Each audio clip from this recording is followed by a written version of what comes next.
I got my dog right here, man. Durell, aka Relly. Yes, sir. You know what I'm saying? We finally got one in. It's hard to catch him. It's probably like our third or fourth reschedule for sure. But we in here now It though. was your fault, bro. One time. It was your fault other time. Nah, but for sure, man, we've been talking about this for a minute. I'm so glad that we finally got to sit down, Yeah, you know what I'm for saying, sure. and do this, man. You know what I mean? But I was talking about it off camera. I'm like, but we formally met last year, this month. Mm-hmm. You know what I'm saying? In January of last year, and now we here again. You know what I'm saying? I done seen you a couple times out, but now we here again 1 year later, about to do the interview. You know what I'm saying? So Yes, that's sir. what's happening. You know what I'm saying? But I want to get into it because I know, and I told you when I met you too. I've been knowing about you. Like I never met you. You know what I'm Yeah, saying? Like yeah, for I sure. seen what you did in the community and stuff like that. You know what I mean? So you know what I mean. I was like super happy to talk to you about it because I was like, man, you did some shit I wanted to do. Yeah, for You know sure. what I'm saying? So, but man, let's get into it though, man. Let's go. Let's Come get it, on. man. Let's talk about this. First of all, thanks for coming. Yes, sir. But let's get to you know, where you from, where you grew up. You know what I mean? Let's start from there. I'm originally from the IE. Uh, I'm proud to say that, Yeah. because I'm a man now. I've grown to learn myself, love myself, and I'm secure with my ego. But when you retrace back, my family is really from LA and Compton, Mm-hmm. um, out of the east side of Compton, and then LA. Again, from the I grew up in Rialto, but the gang side of it, it was Lime Hood Pyro. Of course, like I said before, my boy DJ Muda. Some people really don't grow into that understanding of like where you from. You know what I'm saying? So I'm from the IE. We was enslaved, like I said before. I did a lot of growing up. Majority of my growing up is in the IE. We bounced back or whatever. Pops passed away. We slid this way, and moms they wanted to settle out here. Yeah. So yeah, originally from the IE, but Compton, LA area. And But how'd your pop pass away? Don't mind me asking. Pops, I'm gonna go the intelligent route. Pops lost his discipline when I was about like 6 or 7. I feel like he got sick or whatnot. And as a kid, I really didn't understand. Like, man, how did he pass away? I didn't realize it and understand it until I got like about, I say like 19, 20. Like, oh, okay, that's how he passed away. Because I was able to ask deeper questions on what happened to him. How did he get sick? Why did he get sick? Okay, when he got sick and he started going to dialysis, what happened to that? Why them people couldn't save him? The normal questions that a kid will ask, like, hey, what happened to him? Yeah. So he was going to dialysis and whatnot, kind of got sick, kidney failure, and, I think he passed away at 31, young. Damn. Yeah, I was about 6 or 7. Mm. And then that's when we stationed out here in the IE. So, yeah. Got you. I got you. And so you came out here, like how was that growing up? Like how'd you grow up? When you said it was just you and moms and your brother and sisters? Yeah. So it's about 8 of us. Oh damn. Yeah. So 5 boys, 3 girls. That's how it started off. I think we moved from Jackson. We stationed it on Jackson Street in Rialto. Then we went to the 5 on Meridian. And that's where everything started to click in as, okay, this is where we from. We're not from over here. And that was our stand. We got taught by my uncles. Wait, you saying you from the Jackson side? That's it. No. When we stationed in the IE, Yeah. we moved to Jackson. So when we came out and we like, okay, we stationed, we started off on Jackson Street. Okay. Then we moved to the 5 on Meridian. Okay. Baseline Meridian, Foothill Meridian. But that's where I started establishing, hey, I'm from Lime Hood Pyro. But we was learning this from our uncles. Right. Hey, y'all not from over here. We not from the IE. We not Crips. We this. So that's where the enslavement. And shout out to my uncles because they was young too. Yeah. They didn't have the knowledge of self, but that's what they was feeding us. So that's where the standoff was like, okay, we from Lime Hood Pyro. We not Crips. We not this. We not that. This is where we from. And then that's where the enslavement started. to where I was going back and forth with myself, identity crisis. You know how we all go through. But when you're younger, you ain't got no choice. Yeah. You know, you either from here or your uncle gonna get on you. So that's what we was going through. Yeah. Like we're not from over here. We used to get into it with some of them over there in the 5, but we started to become family with them and be cool with some of them. Okay. You know, yeah. And then I got one brother that turned. Oh yeah. Yeah. From 9 to 5th. Yeah. That's crazy. Yeah. I remember like growing up because I grew up in San Bernardino before I moved to Dago, and I used to live over there. I used to live right over there on Pepper and Meridian. Yeah. Oh yeah. Oh yeah. I would play baseball at that park. You know that little park right there. Yeah. The Hernandez. I played No, it's not the over there. Hernandez. It's the I forgot that park, man. Yeah, I forget what the park is called, but it's across the street from some apartment or some trailer parks. The trailer parks. Yeah. Yeah. No, it's not the Johnson and Rialto.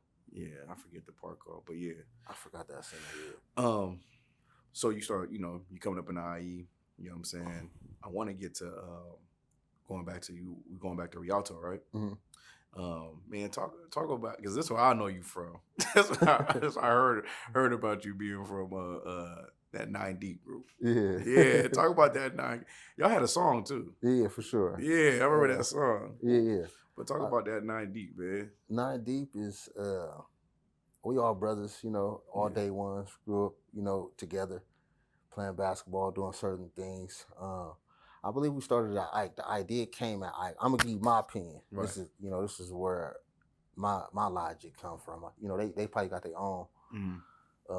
But for me, I didn't let nobody sit at the table that wasn't with that, or you weren't popular, you wasn't cool. So I didn't let nobody sit at the table but us. Like if you sat at the table and I didn't know you, we like, okay, where you from? Who's you? Like, you got to present yourself, and then you got to come with some type of resource, or some in you, Yeah. So we should just stay 9 Deep. I said, man, we should just call ourselves 9 Deep. That'd be dope. All of us sitting at the table, and then that's how it came about with me. Right. They, being creative, creating certain things, shirts, the rapping, all of that came about with that. I just brought the protection and, the other resources to protect the circle. That's all. I brought the structure. Right. That's all I was doing, just bringing the structure. Cause I love my friends. Like, I grew up with my homies. Mm-hmm. So I just brought the structure and a protection around us. They did everything else, and I followed suit. Whatever they wanted to do, I supported them. But yeah, that's how it came about. That's from my understanding. That's what I brought to them. Like, you know what? It's 9 of us at the table. Okay. Make sure everything was cool. Make sure the homies are straight. All right, boom. Yeah, we should call ourselves this. Okay, and then that's how I formulated. That's from my understanding. That's what I came up with. Hell yeah! I heard people wanted you though. Yeah. Yeah. A good way or a bad way? Bad way. I heard there was some people that that. You know what I'm saying? You was out there. You feel me? Yeah. So of course you live that life, that lifestyle. You know what I mean? But what started the transition? Like, what was the thing that put that behind you and make you look forward or see a bigger picture? I started off like a normal kid, moving into these certain neighborhoods, seeing them do things to each other, seeing my first man dad at 9, 8. Yeah, right in front of my eyes. Just seeing like the betrayal of people in the hood, how they do each other. I didn't like it. I never expressed it though, because it's like you had to be with that. You couldn't show no emotion, no remorse to none of that. So it turned me kind of cold. But I started off as a normal kid, but seeing all of that, man, it just turned me cold or whatnot. So just growing up, being around so much shit and seeing our people just damage each other off little shit, just little things, fighting, shooting, all of that, the dope selling, just seeing people just fall victim to little things that they could have just fixed. As I got older, and I started, hearing the teachings from my uncle, Brother Otto. I started hearing it from him, but, I was with my son's mom at the time, and, I wasn't really trying to hear it like that. I was trying to get my family straight. I was having my daughter. She was having my daughter in high school, so I was, trying to be around for that, but I knew I was wilding. I knew, okay, the people was going to be coming because we was doing a lot, and I couldn't, control everybody. Right. You had Tay running around. You had, Henry, Don, all of our homies running around doing different things, and it was just a lot of heat coming to us. So I knew that, okay, these people's either gonna be coming or something's gonna be happening. So I need to calm down or whatever. I think when I start like 19, 20, I started going to jail, getting in a little trouble. Then after that, I think I got my class A, and my uncle gave me Message to the Black Man. He gave me the Message to the Black Man. I went on the road with a Caucasian, started reading the book. That started opening me up. Like, okay, cool. But it really happened when I went to jail. That's where it's some stories, bro, that happened in there what turned me around. Like, you know what? I think it's that time, because I just seen another side. I'm in hell right now. This is the lowest I ever been in my life, sitting on this bunk. And I have to hold up these certain standards that I was holding up on the street. Yeah. Can't come here and, you got men in there that's big as hell. I'm fresh 19. I'm like, oh, man, it's cracking. So, yeah, that's another story. If you want to get into that, that's another story. I do. Yeah. Tell me about your little experience that you went through in there that made you be like, okay, yeah. So I never wanted to be the man that go to jail and then fall up under a religion and say, okay, I'm Muslim. I never, because I used to hear that a lot in the streets. I used to hear it a lot. Yeah, niggas go to jail and fall up under their religion and go in there. So I was like, okay, I can't do that. Our Supreme Cap said that, as a brother joining the nation, you got to get rid of your street warrants. So you can't just come join the nation and say, okay, I'm in here now, because you might have killed 5, 10 people. Mm-hmm. You might have raped, some little kids or something. We got to check your background. We got to see what you done did. However, you got to get rid of your street warrants. I knew I had street warrants. Like you were saying earlier, hey, some people was looking for you. I know that. I knew that since I was like 13 and 14. So I knew that I had to face certain people who were not. I wasn't looking for them, but I was ready to, embrace that when I seen them. So, hit the county jail. It was words exchange. Some things happened on the street. I already knew, they was in here or whatever. So they popped the lock, came in. So I ran about, I say like seven fights, 7 fades. I ran like 4 or 5 back to back, 2 at court, going to court. So this is what takes me back to, my uncle was trying to tell me the whole time that, hey, this the devil. Yeah. Why? Because this, and that. So I had one of my little cousins in there, Isaiah. Shout out to Isaiah. He doing the bid right now. He's like, hey, come to the prayer circle. Prayer circle, man. Hell no, I ain't going to no prayer circle, bro. He don't know that these dudes about to be coming in here. So intake, they already hit me up. I'm getting ready for combat. And they was big. They been in here for years. So I'm really trying to process, like, damn, I got to fight all these dudes. And I ain't got nothing in here. I'm only in here for a ticket. I'm only here for 7 days. You know what I'm saying? So he not really understanding. But like the second day, I started to feel it. Like, you know what? Yeah, let me go to prayer circle with him. So we go to prayer circle, man. And we praying with everybody. You got the blacks on one side, you got the Mexicans, you got the Woods on the other side. And this is my first encounter. I'm not a jail dude. I never did no prison time, no big jail time. Nah, I wasn't doing none of that. I corrected that shit quick. So we in the circle, man, and the same dude, the same Caucasian that was praying to Jesus with us, that was praying. This is the religion, that everybody, believed in, whatever. So we praying, man, and I say like 5 in the morning, man, they go up. And the same dude that was praying is coming at me with a knife. Yeah, so we had to stand shoulder to shoulder to fight these dudes off. I'm like, damn, you was just praying a few hours ago, basically, shit, like around 11, 10 right. p.m. You was just praying for everybody. You the preacher. But the preacher got cracking. He trying to get cracking on us, bro. So I'm like, yeah, that was my first thought. I'm like, dang. Wow, the white man, oh man, hold on, man. You got me looking at you different now, man. You trying to, and then, we got our shirts off trying to catch the knife, you know what I'm saying? A few people running, people getting into corners and all that. So that was like my first interaction, like, oh, this is the devil. So, again, I ran those. Then when I got out, I started seeing the homies. I wasn't telling them that I was joining the nation. When I first got out, I wanted to wait until I got a big crowd, hood day, all that. So one of those functions came around. I started talking to the homies like, hey, instead of y'all being on the block, this is in Compton. Instead of y'all being on the block or whatever, selling this or doing that, bro, why don't we just put this money together? We can go get a truck. Because I'm about to go to trucking school. We can put this money together, get a truck, and then we get 2 trucks. They was laughing. looking at me like it was outrageous. So I'm like, okay, yeah, we lost for sure. But they didn't know that was gonna be my introduction, telling them like, yeah, I think we should join the nation. Like, if we really want to fight the war, let's go fight this war. You know what I'm saying? This war right here is with our own people. Let's go fight this war. So I was, trying to get them to understand that. So the more I was coming around, the more I was kicking the game. Cause I didn't want, it's irritating when you trying to teach something to a homie and they don't want to listen, or they start looking at you a different way, and then gossip and all of that gets spread around. So I did it in a way of, I got my circle. I wasn't around the G homies. I got my circle. I started talking to them. My big homie was hearing what I was saying. So I was talking to them every time I went around. Then a funeral came. And I just started hitting. I talked at the funeral. Hey, look, we need to do something for ourselves. Well, we killing each other or whatever. It's nonsense. You saying this in front of the people? Yeah, it's in front of my whole neighborhood. Yeah, I got suit on and all that.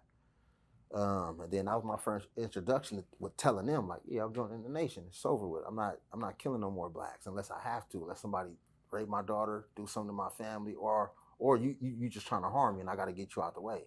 So yeah, that was my first introduction. Then after that, I kept going around with my suit on. So now I'm going around with my suit on now, pushing up with my suit on or whatever. Still aggressive, still got the walk and all of that, because you kind of got to keep some of that. I didn't want to be the type that square all the way up to where, they thinking they can test. Yeah, non-relatable and all, things of that nature. And I ain't gonna lie, when I first started, I couldn't put on a suit because I never wore a suit. It was hard for me to put on a suit. It was hard for me to wear blue. It was hard for me to go on certain streets. It was crazy, bro. So my captain, shout out to Captain Naeem, he was like, nah, look, I started off in LA, but I got my ex in the IE. So once I got my ex, I started doing my groundwork out here. I said, you know what? I'm gonna do my groundwork in the IE because that's gonna be the hardest area. That's gonna be the hardest terrain for me to do because we didn't spill blood. You know what I'm saying? That was gonna be hard. Right. So I said, you know what? I really want to change. I really want to be in my son and my daughter's life, and I want to see my legacy live. So I'm gonna do it here. I ain't gonna move to no state. I ain't running from nothing. And we started off, man. I started going on pushes with the brother. I couldn't talk at first. So I used to just listen to them talk to people, talking to black people. Why couldn't you talk? It was just like, I never had a speech impediment. I'm very intelligent, never had a speech impediment or anything like that. I just never seen myself going out with a suit, talking to people, with intelligence. I never, I just couldn't do it. Okay. I had to, it was baby steps. Yeah. It was baby steps, man. And when I started to believe in myself more and I stopped being afraid, I had to learn, listen to lectures, had to read again. Bro, I took like all the flat screen TVs out my house. No TVs, none of that, bro. So I went underground for like 3 years. Nobody really seen me for like 3 years. Damn. I wasn't coming out, none of it, because I was really trying to change, bro, because I didn't like the person that I turned into. And I was making the same mistakes. And I used to always be mad at this narrative that, damn, the only time the homies come get me, or the only time the homies really want to chill is when it's organized crime. Or it's, hey, they did something. What? Who? Oh, over there. Come on. Yeah. That was the only skill I believe they thought I had. So I went through that for years. Like, dang, man. I even started playing basketball. I never used to like basketball. I even started playing basketball, just trying to be with the homies, trying to, finding acceptance. Father, my dad not around. My brothers. I'm the middle child. Older brothers, they ran with each other. My younger brothers, they ran with each other. So that left me alone. But when Pops was here, that was my road dog.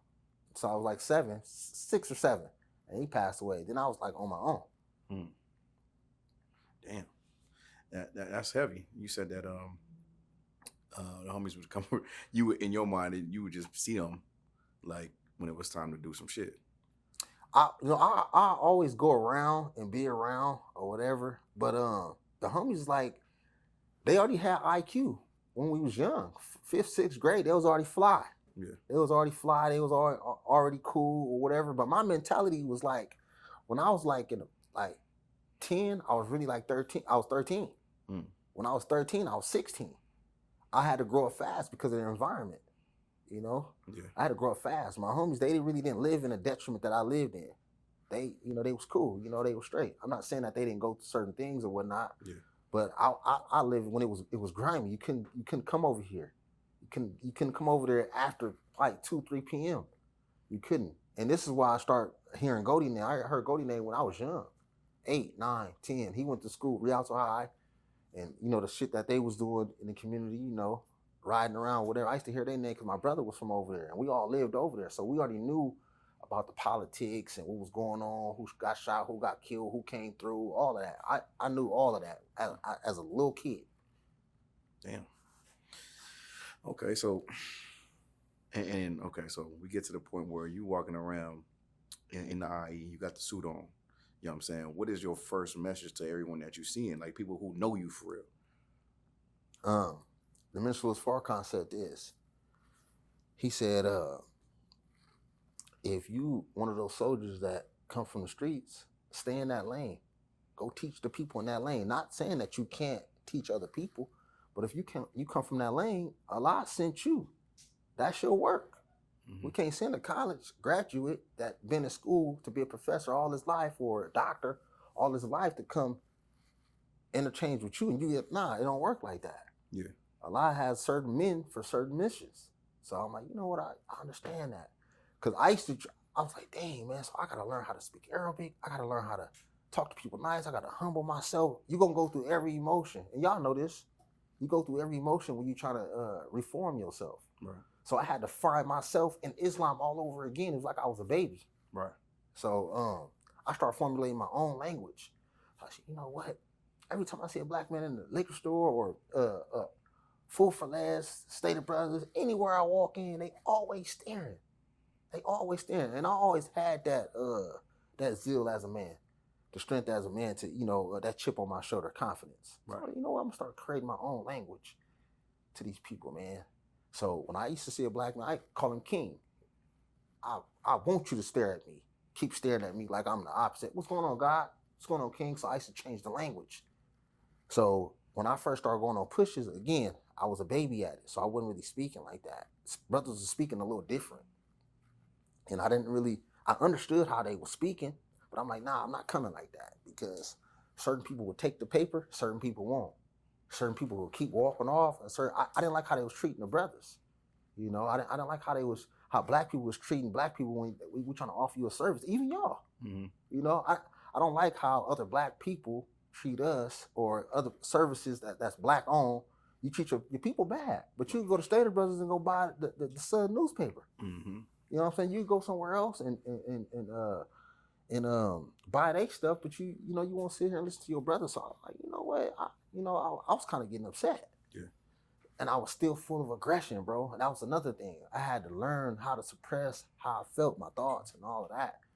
You can think how you want to think, but don't let it come off your tongue. So I had to discipline my tongue, man, because I didn't like certain things that I was seeing. So I'm like, you know what? I gotta create a way to get to the youth, to get to the people. Hey, come here, man. What you doing? What you doing out here in the corner? Yeah, okay. Where you going? I used to act like I already knew you. Yeah. I just act like I already know you. Yeah, so where you going?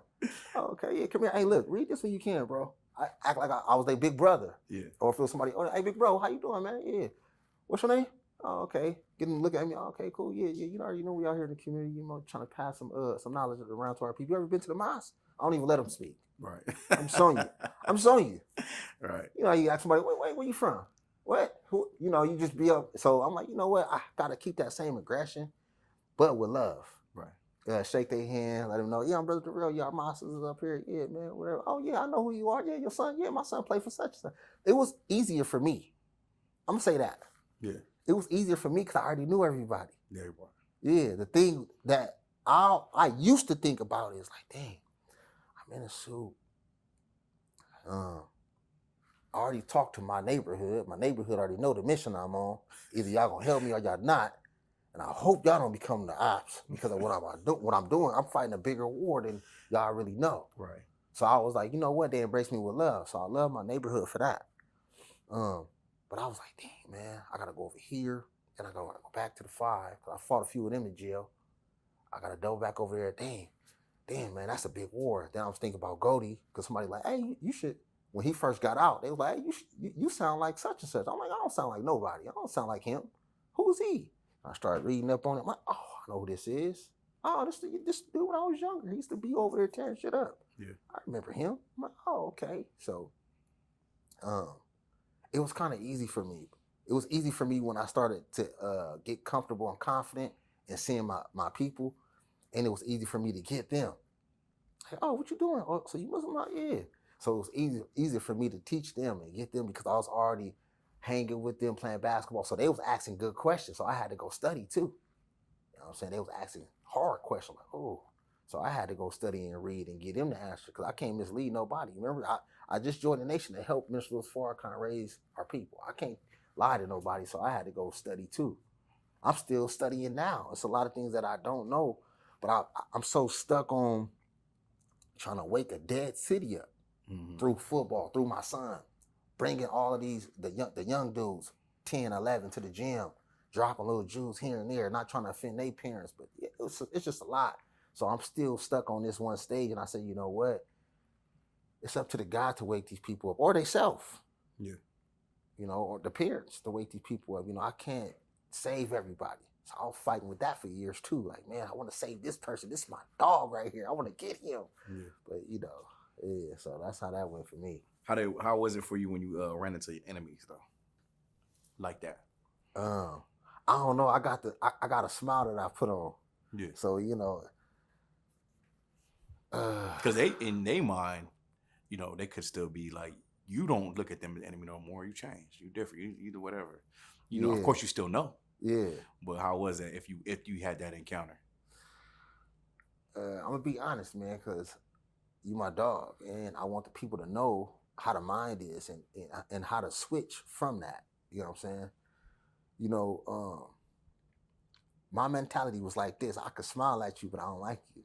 But it's a smile, though. It's an evil thing that you learn. But I learned it growing up. Yeah, I learned it growing up. I used to see the dude smile, knock. Damn, that's your brother. Why you knock him out? And we didn't even see the knockout coming. The murder that I seen, dudes walking up like they was just regular and pulled out. So I started learning these type of tactics as a child. And I used to come around my circle 9 deep. I used to come around my circle right here. Here. Hey, look, when we go to this club, I used to just formulate. So I learned it back then, you know, about the people I was around. And my uncles, the ones that was from Limehood, the ones that was, you know, teaching us at the moment, just learning it from them. Like, dang, these are good people, but they dangerous as fuck. Right. He laughing, they laughing and chilling and drinking, but they just, you know what I'm saying? Like, dang, they know more. So I learned it growing up from them, but I turned it into something now. Sure. So I throw the smile. Like, yeah, I see you. Hey, what's up, man? Sometimes, it's bro. A smirky smile, yeah. bro. It's a smile, but sometimes that calm them down. Like, oh, he ain't gonna do nothing. Yeah. So, that's how it was before they see me. I smile like, hey, what's up, man? Hey, I see you. Whatever. Yeah. So I used to use that tactic. Yeah.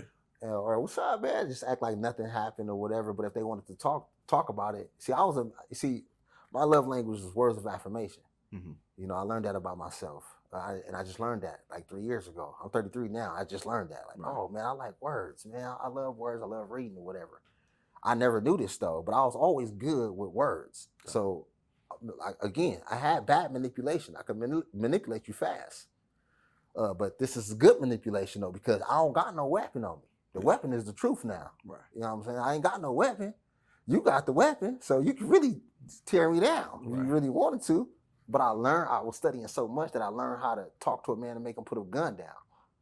So I just throw the smile at him. What's going on, man? How you been, man? How your children? I just throw words at him fast, make them think. Yeah. You know what I'm saying? So that's what I used to do. And I knew who they were now.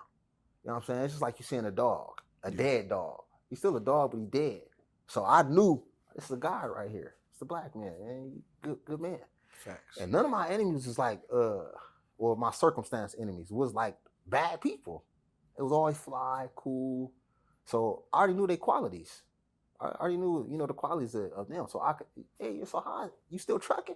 I just act like nothing happened in the past. But if they want to bring that up, we could talk or whatever. But they never really brought it up. They used to always bring up the knot. They just respected it so much.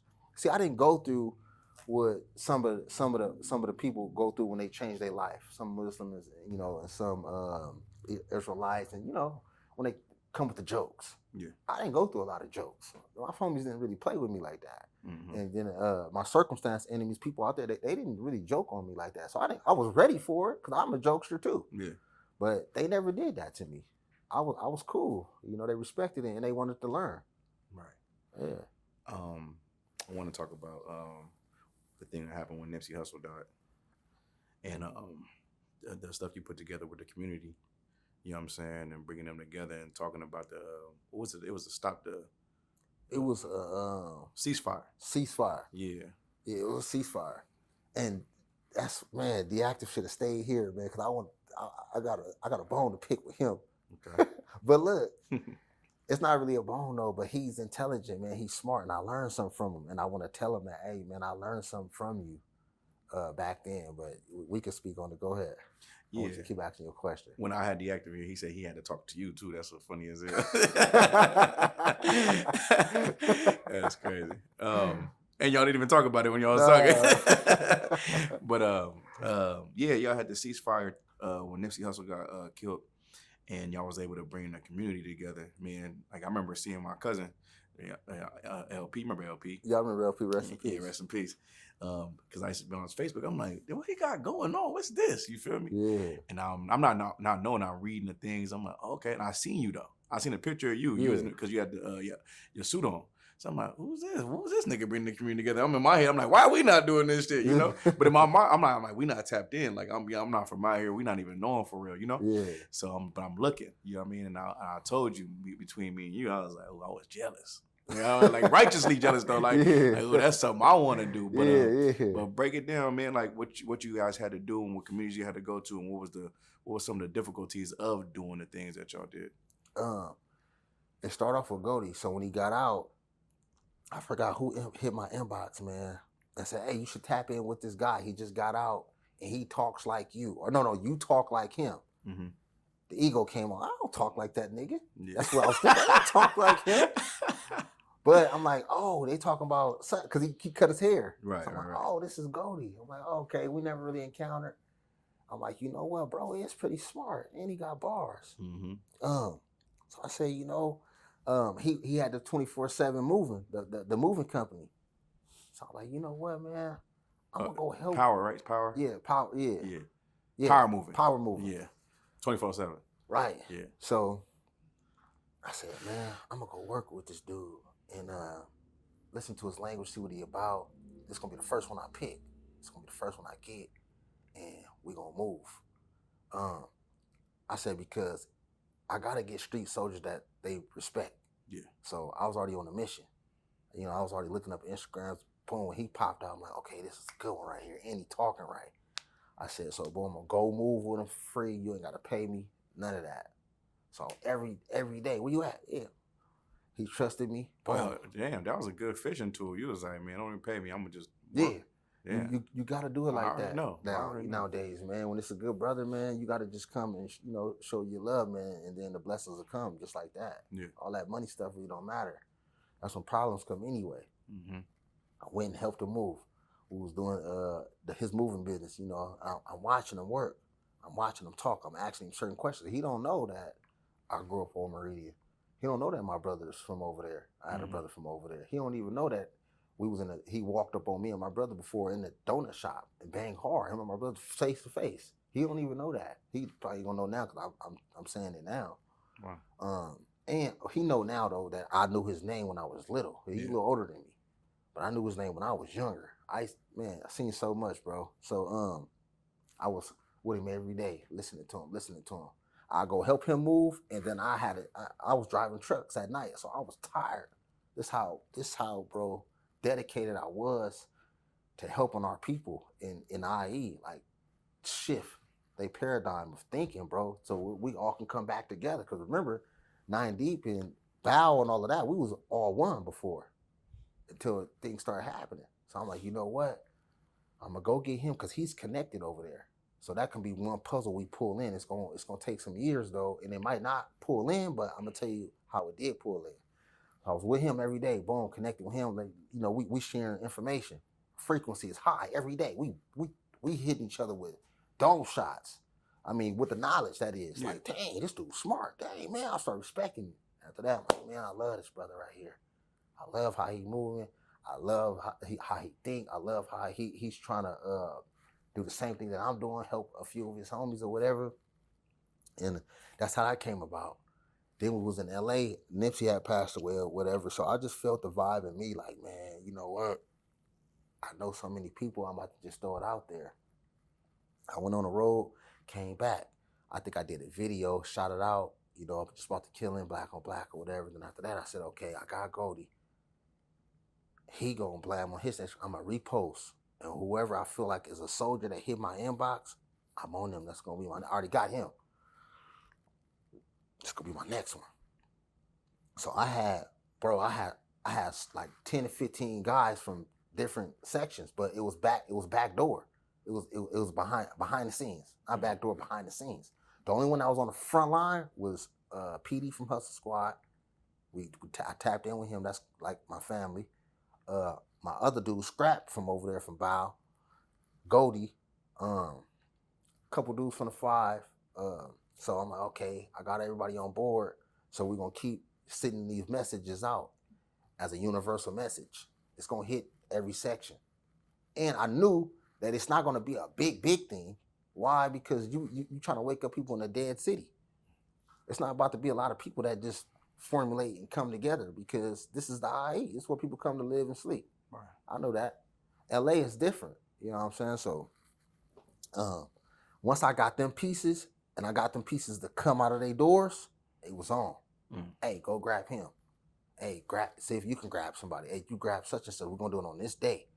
We're gonna do it on this day when we was blasting it out. But I was still hitting inboxes. Hey, look, we're trying to come together in the community. Let's have I hit my boy Tank. Let's have a what we call it, ceasefire, where we can eat, sit down. If anybody want to talk about any situations y'all have to iron shit out. Where Tank from again? No Cuts. No Cuts. Yeah. He hit me up. That's okay. Yeah. So I hit Tank up, hit a few of his boys. He was with it. And, you know, shout out Tank, because he was going through something in that situation. He got hit in the eye, in the face or something like that. Something happened to him. But he mustered up the strength to still come when he could have really went and, you know what I'm saying, dump trash somewhere. And that would have messed it up for us, because we would have to try to go clean that up. Right. That day it happened.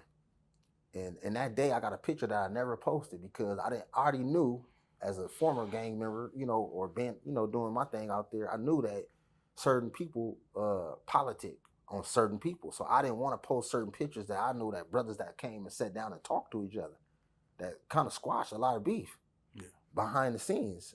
And we never put that out, because I wanted to protect them. I don't want them to go back to their sections and, oh, you got a DP, or you got this, even though certain people was getting hollered at. But I try my best to protect certain people, because I still got stuff in my camera and my phone that ain't nobody seen. And I ain't really gonna show it like that unless they like, hey, can I see that? Can you send it to me? And they post it, and I can repost it. But that's how you gotta move, you know, when you're doing those type of situations, events like that. Yeah. I had it was successful.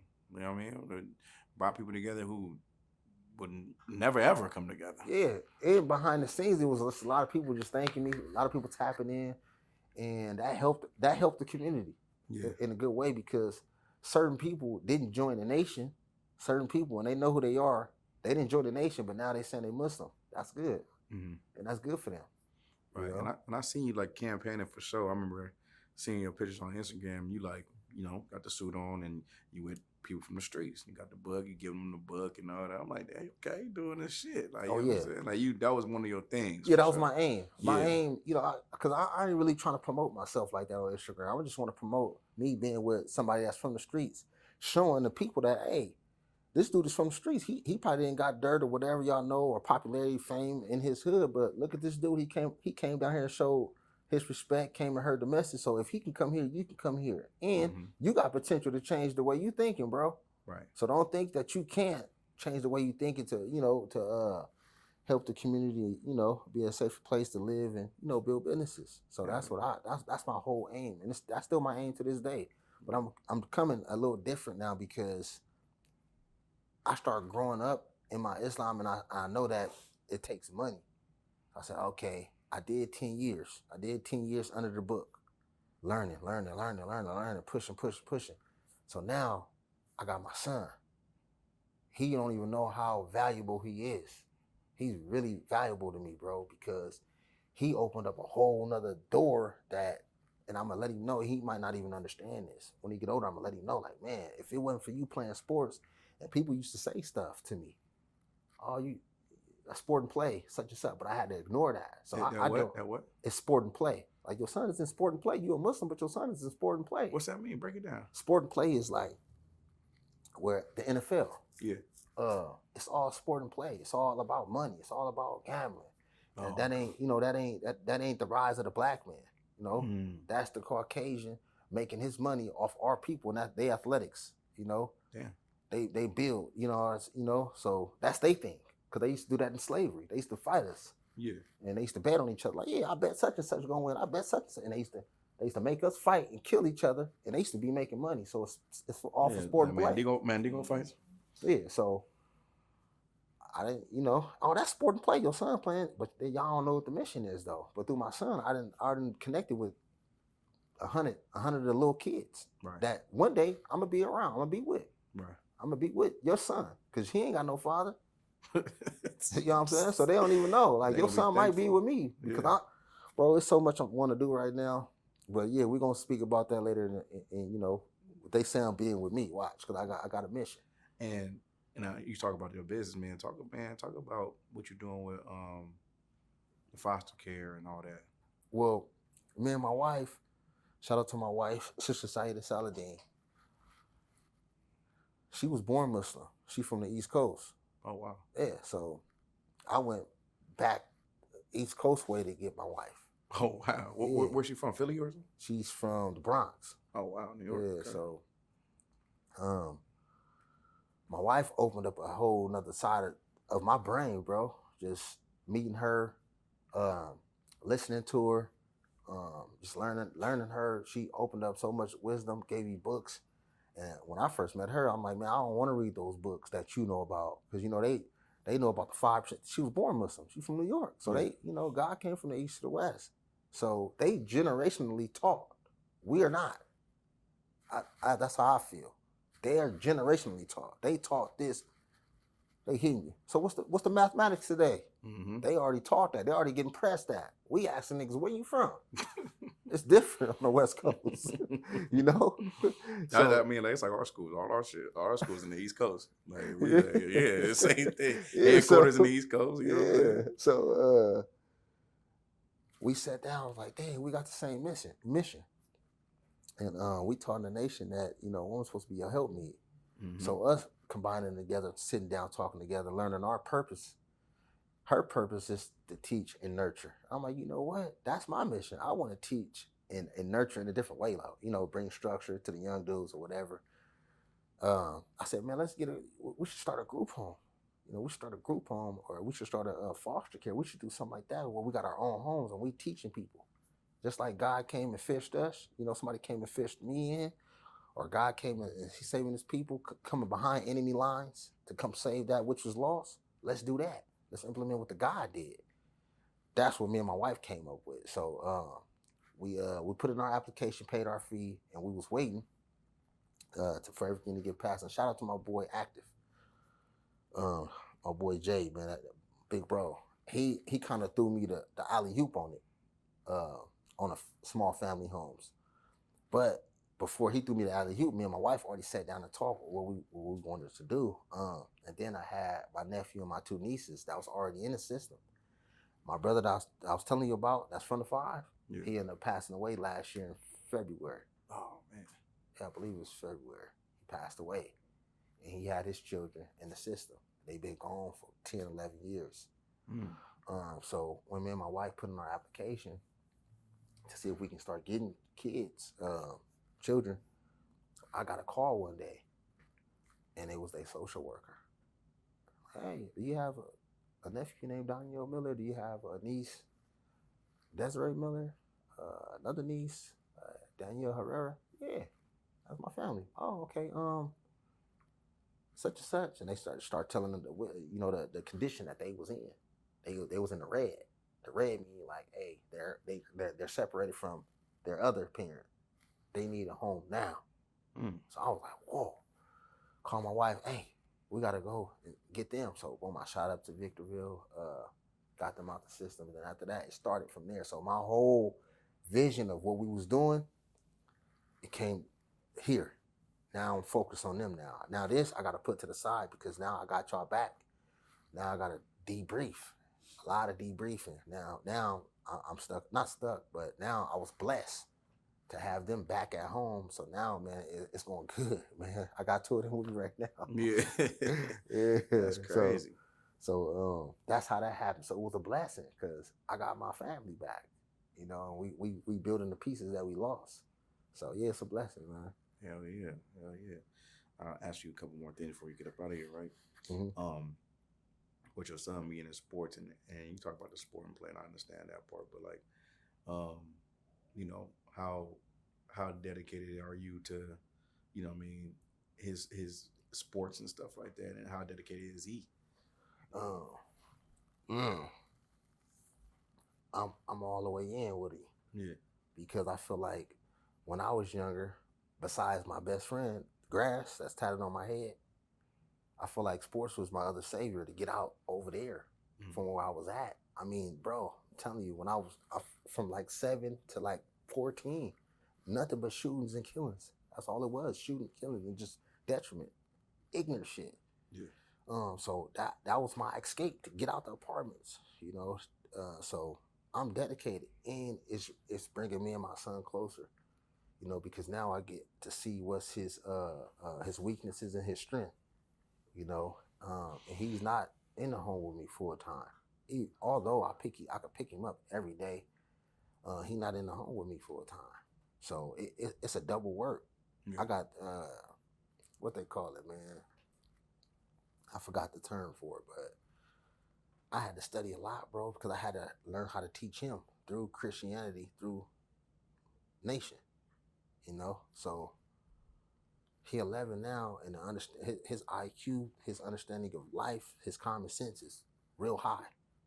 But I had to teach him, bro, and I feel like, okay, if I could teach him if I could let him play sports and let him be active, I could slide this in. Yeah. So that's how I played that, because we wasn't together. Me and his mom separated. He was younger, so I said I gotta find a way to get him.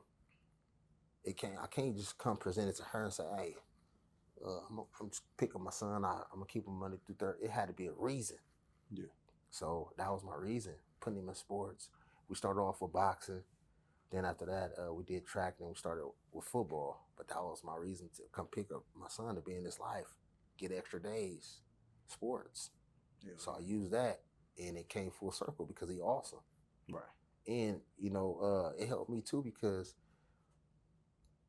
I always wanted a father there at my games. Yeah. My dad passed away, so I kind of lost interest in sports until I got with all the homies and they was playing basketball. But I lost interest in all of that because wasn't nobody pulling up for me. My brothers was gang banging, selling dope, trying to help mom pay the bills. My little brothers, they was too young to run around with. I couldn't run around with them, so it left me alone. I was the middle kid, and wasn't nobody pulling up in my games. None of that. My childhood games, playing for the Bears, San Bernardino Bears. Wasn't nobody pulling up, bro, and I was awesome. I was good, bro, but it all came to waste because I'm like, man, I'm looking in the stands. Everybody else's parents there, mine ain't. Yeah, so now it's like, you know what? Now I'm sticking with mine. I don't care what nobody say about sport and play, none of that. Because if this is the thing that he wants to do, yeah, you're gonna do sports, but outside of sports, what else you gonna do?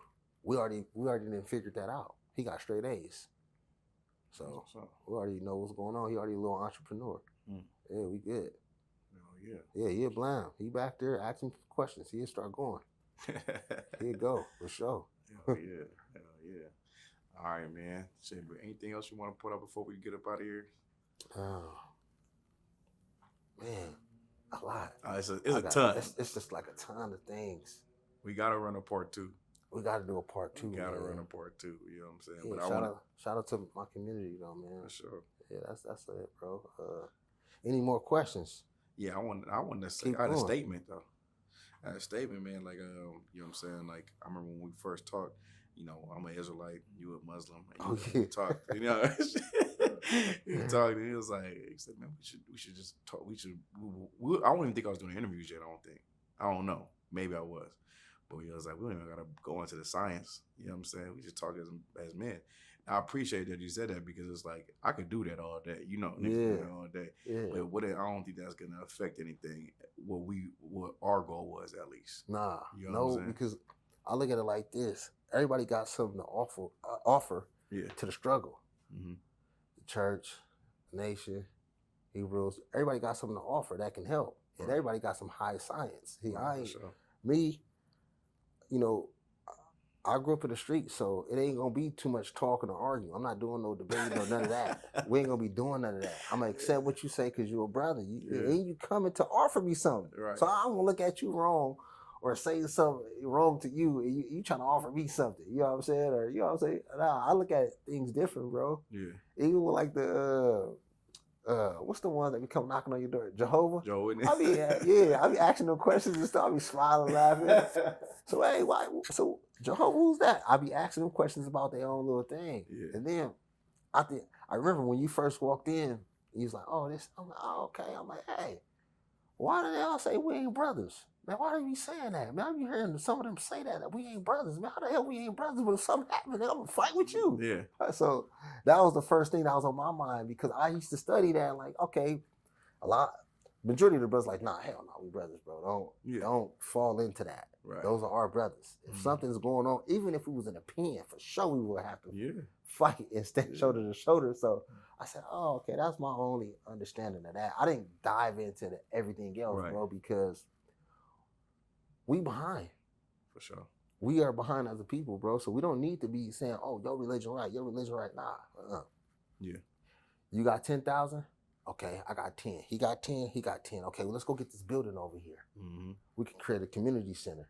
We all can come together. It ain't gonna be all about your religion, all about mine. We got to do something that's gonna help the whole. Yeah. Now, after we get all of that done, then we can formulate that and structure that and say what's right and what's wrong. All right, now we behind. For sure. Yeah, we need some real estate, bro. You talking about we talking about religion. There's somebody out here asleep on the curb right now. Yeah. We don't need to be talking about let's get busy. What can you do? What's your skill? What's my skill? Let's put it together, and boom. I think that's how Fortune 500 companies is built. Come on, I bro. don't think they work the same. You know what I'm saying? I don't think they even like each other. Come on. Hey, and I be teaching my son it's all business is warfare. Mr. Louis Farrakhan said business is warfare. Wherever you see a Jack in the Box, you're gonna see another burger spot across the street. For sure. Or down the street. For sure. Yeah. It's a Burger King and McDonald's across you, like damn near everywhere. Yeah, it's competition bro. right there. It's competition, man. So I wanted to ask you this though, man, and you don't have to answer it, but this is just a question I have for like people who are Muslim, right? Yeah. What's your stance on Malcolm X? My stance on it is this. I started off listening to Malcolm, listening. Like, okay, cool, listen. Okay, how did he get killed? Okay. I'm like, all right. I started studying more, seen the Malcolm X movie. I'm like, oh, I'm with that. Yeah. I'm so numb to killing. Yeah. I didn't even pay attention to how he got killed, none of that. Remember, I was a baby. You got to start from here. Right. You know, you got to feed a baby milk, baby food. So I didn't even have the science to even think about the government. Right. You know what I'm saying? My brain wasn't expanded that far. Mm-hmm. You know what I'm saying? Because again, no guidance. No man came and guided me and taught me. If you're taught from how my son was taught from 1 year old all the way until 11, who the minister is, who Elijah Muhammad is, who Malcolm X is, who Marcus Garvey is. He's taught. So he can expound and like, you know what, he can put two and two. I couldn't do that. Okay. So I was looking at the movies when I first started, when I wasn't in the nation, looking at the movies, because I studied first before I came and said, you know what, yeah. So I was looking. Then when I joined, I started paying more attention to it, I'm like, man, Malcolm X. Man, if he was alive, man, everybody would be in the nation. If he was alive, I was on that. And I'm like, man, let me dive in to how he got killed, you know, because certain things With me, I'm a careful man. I'm very careful. I don't want to skip from A to Z or A to M. I want to go A, B, and C. That's how I want to learn. I want to learn very slow, then it can speed up. I'm not a man that's gonna be like, yeah, so I'm here, this and that. No, I don't take no shortcuts, bro. We can't do that. So that's what I was studying bit by bit. But when I got to the part where he got killed and how he got killed, I feel like I teach my son this. You're not in the home with dad. So if you at home with your mom and she married to another man and he give you instruction on not to run across the street because cars coming and you get killed and you with him and he tells me, man, he was running across the street. I told him don't run. Okay, I'm gonna go check the cameras. Damn, my son didn't listen. I'm gonna be hurt, but you didn't listen.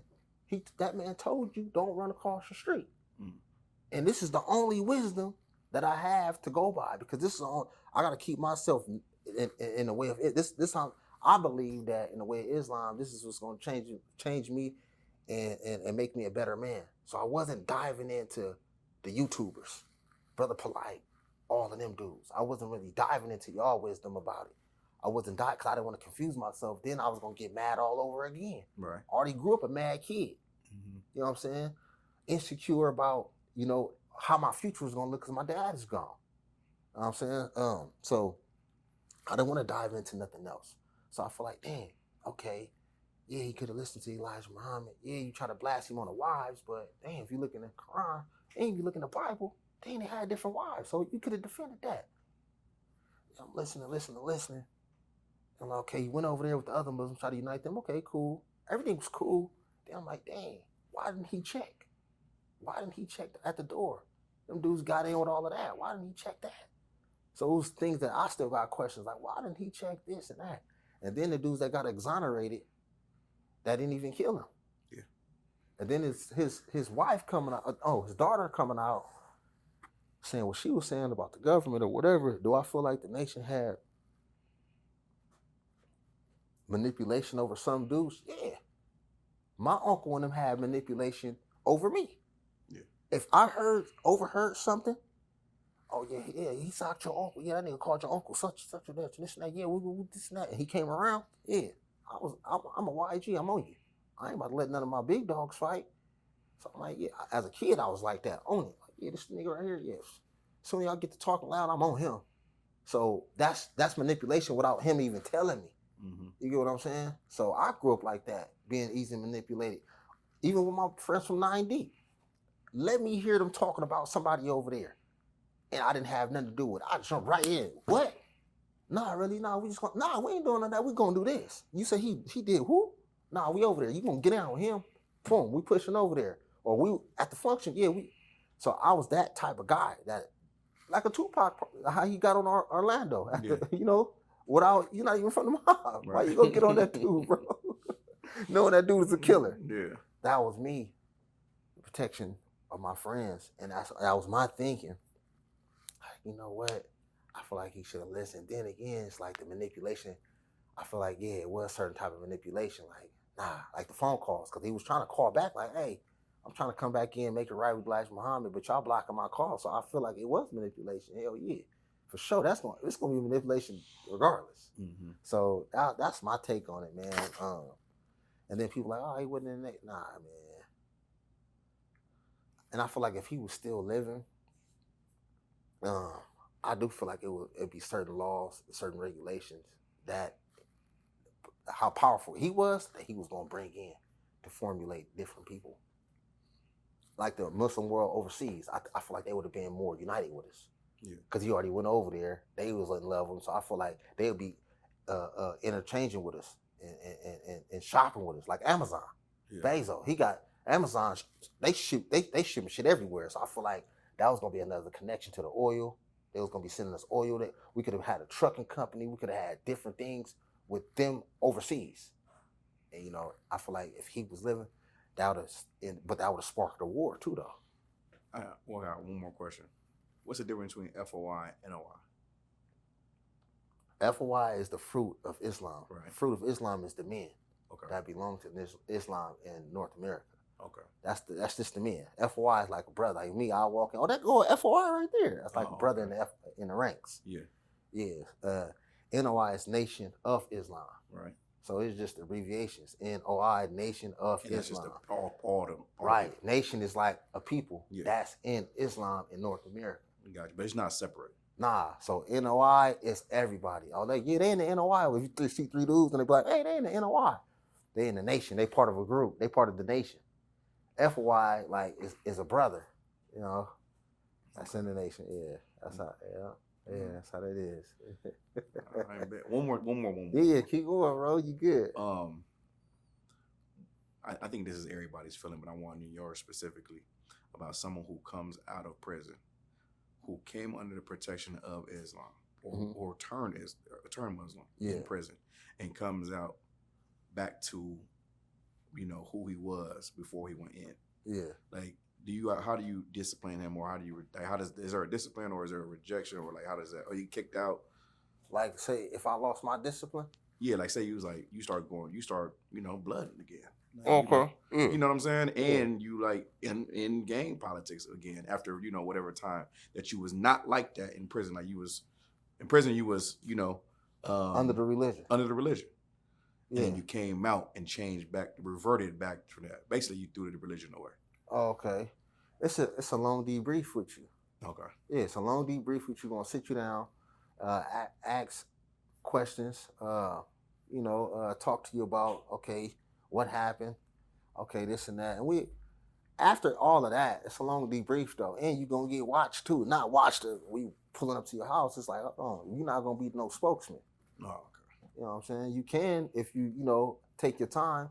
Sometimes you get a timeout. Sometimes you take time. Sometimes you take time out, or sometimes when you come back, you can't come back to the mosque right away. Mm-hmm. It's like a debriefing. Hold on, like so. Say for instance, I think I did like 6-7 months out. House got raided. I was going through a lot. My daughter had a birth injury. My little cousin just got killed. So I was going through a lot, man. I was trying to process it. And I feel like I was kind of losing my family. Not paying attention to them. And I was losing sight of my awareness. And I feel like, dang, they came to hit my house. They asked me questions about the nation. They trying to bring up my background. I was like, dang, these people fucking with me. So I was going through a lot too, bro. I went through a lot. I went through my trials where I had to sit down and say, man, because it's a lot, bro. It is hard. It's hard from coming from this lifestyle to this lifestyle. And then you can't hang around certain people. You got to fast from certain things. It was hard, bro. It was weighing on me because all my people is from, not all from the gang, but all from my community. I know everybody. I'm still in the same neighborhood, same city I grew up in. Right. It's hard, bro. Mm-hmm. That shit is tough. You got to really guard yourself and be around righteous people, bro. And it's hard because if some of your friends not coming in and they not really listening to the wisdom and they not growing, they gonna spoil you. One apple can spoil 9. Right. So I was dealing with that like, damn, I gotta get away from such and such, go away from such and such. He's still carrying weapons. He's still doing this. Like, man, let me find the maze, through the maze. It was hard trying to maneuver through the maze, still having love for my people and stuff like that. Man, I forgot the question. No, I was asking about how does a person who comes out of prison and basically throws their religion away and goes back to, his vomit per se. Oh yeah. Man, I forgot what I was gonna circle it around to though. I forgot I was gonna circle it around to, man. I forgot my thought what I was gonna circle it around to, bro. That's good. Damn, I forgot, man. But yeah, there it is. I was talking about how I went through that dark hour. I went through that dark hour, and everybody gonna go through it. I'm pretty sure you went through it, brother went through it. You go through that dark hour where it's a phase of your life. The second half of your life is you gonna keep pushing this message. Are you gonna bring some skill in it? Are you gonna bring your kids in it? Like who gonna drive the wheel? You got to formulate a play to get down the road. It can't be the same thing. Or whatever. So when I was going through a lot though, again with my daughter, and then they raided my house. I was like, man, I put the nation on pause. Like, damn, why did they raid my house? After 10 years, these people coming tearing up my shit. What Minister Louis Farrakhan said, the Caucasians are gonna start coming in. They're gonna start killing us like that because we ain't fighting back, we ain't killing back, we ain't doing nothing. Every time they kill us, we just go pray about it and bury our people, put our people in the ground, and then go about our day. So he said it's gonna be a time where these people gonna kick in our door. They gonna come in, they gonna start outright killing us. And then they did it to that sister. Remember they killed that sister? Yeah. I forget her name. Sonya Massey. Yeah. So I started seeing those signs. So I was going through a dark. I was like, man, I got the nation, my family, my wife, and I'm trying to do for self. Doing for self investment, that don't mean money right away. No. We invested in 4 trucks. I'm trying to keep the drivers level. Pandemic hit, we got to sell the trucks. And then I'm on my own doing it. Gold doing his own thing. I'm doing my own thing, but I'm in the nation and in the community trying to, you know, I'm juggling with that. Then my children, family court. I was dealing with a lot, man, that nobody knows because I keep a smile on my face, man. And this how these came about. In my dark hour, like, you know what, man, I feel like I beat the judge, but I don't need to walk around with that over my head, you know, the judgment of who say this, who say that, who say this, who say that, because in them dark hours, it's just you. It's just you in the dark hours, bro. So, yeah, I went through one of those, man. And then when I came back, when I started coming back on like to the minds, like, okay, I got myself together, family good. I just got my nieces, my nephews out the system. Right. Everything was going good and fighting the balance, you know, balancing everything out. Once I found that balance, now I can press play, get back on the ground, you know, and continue the mission. Yeah, right. Okay. All right, man. Appreciate you coming through, bro. Yeah, for You sure. know what I mean? Definitely dropped some gems, did your thing. Part 2, man. Part 2. But I got to learn more about you, man. You know what I'm saying? That I didn't know at first. You know what I'm saying? It was all positive for sure. You know Yes, what I mean? sir. Very bright. You know what I mean? Very sharp. You know what I'm saying? So, but definitely gonna run a part 2. Yes, and we sir. got to get some work in too. Oh, yeah. Yeah, we got to get some work in too. You know Yes, what I sir. We got to. mean? With that, Yeah. man, that's the interview. Durell X. Yes, sir.